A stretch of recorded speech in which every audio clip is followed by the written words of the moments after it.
भी जानते हैं कि मैं कभी घर से बाहर ही नहीं निकली, तो फिर आप मुझसे यह तवक्को कैसे कर सकते हैं? पहले आप मुझे नमाज़े जनाजा के फराइज समझा दें कि कैसे पढ़ाई जाती है, इसके बाद ही मैं कुछ सोचूंगी। मेरे शौहर ने कहा, जीनत, ये सोचने का वक्त नहीं है, तुम्हें जल्दी करना होगा।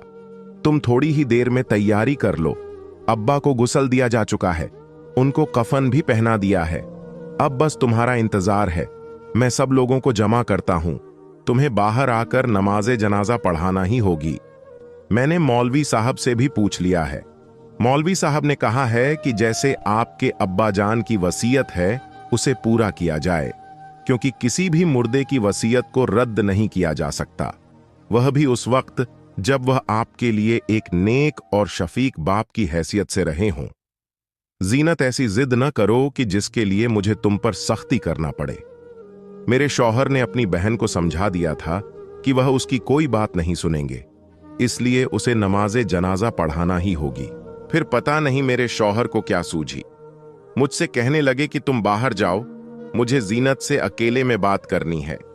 मुझे शक सा होने लगा था, क्योंकि जीनत मेरी ननद थी, जिसके बारे में मैंने लोगों से बहुत बुरी बुरी बातें सुन रखी थीं।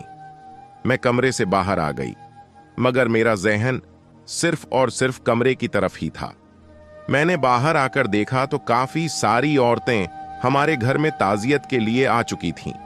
मैंने देखा तो जीनत की फूफू, यानी मेरे शौहर की फूफू, उसी कमरे की तरफ देख रही थीं, जहां पर मेरा शौहर अपनी बहन के साथ बैठा उसे यह समझाने की कोशिश कर रहा था कि तुम्हें अब्बा जान की वसीयत पर अमल कर लेना चाहिए।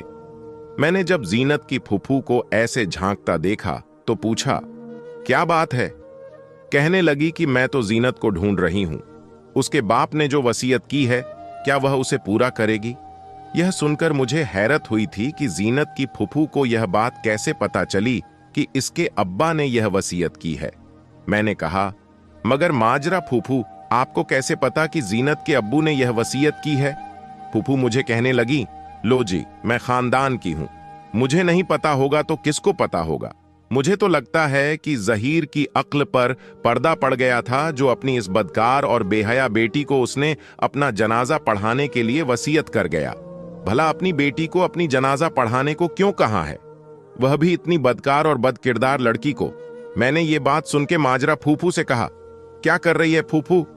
जीनत कैसे बदकार हो गई? अब तो वह यतीम हो गई है, कम से कम उसके बारे में आप ऐसी बात ना करें कि उस बेचारी को दुख हो।